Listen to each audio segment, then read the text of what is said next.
Nagbabalik po ang News at 1. Matapos mapalaya ang dalawang German nationals sa Sulu, sunod-sunod naman ang pagkubkob ng militar sa mga naging kampo ng Abu Sayyaf Group sa nasabing lalawigan. Alamin natin ang detalye ng balita mula sa aming kasamang si Waywaya Makalma, mag-uulat live via Puntaj. Kirby, tama nga ka dyan. Muli na naman nakakubkob ang militar ng panibagong kampo ng Abu Sayyaf sa Sulu. Isang araw matapos makalaya ang dalawang German nationals sa naging bihag ng grupong ng 6 na buwan. Ito na ang ikatlong kampong nakubkob ng militar simula kahapon. Bunsod na rin ito sa utos ni AFP Chief General Gregorio Katapang na all-out offensive pursuit operations laban sa grupo.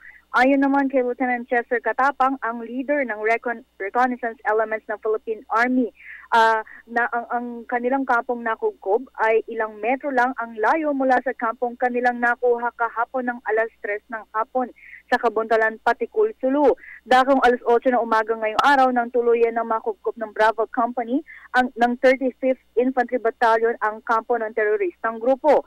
Ayon naman kay Colonel Arojado, ang commander ng Joint Task Group ng Sulu, na ang bagong kampo na kanilang nasakop ay isang security outpost na higit kumulang 10 katao ang nagmamando. Dagdag pa ni Arojado na maaaring tumakas ang grupo sa bulubunduking lugar ng Sulu. At hanggang sa ngayon, Kirby, wala pang naitatala ang militar na engkwentro simula na mapalaya sina Stefan Victor Oconek at si Enrique Dailen nang makalaya sila Biyernes ng gabi. At yan muna ang pinaka-latest mula rito sa Campo Aguinaldo. Kirby? Alright, maraming salamat sa iyo, Waywaya.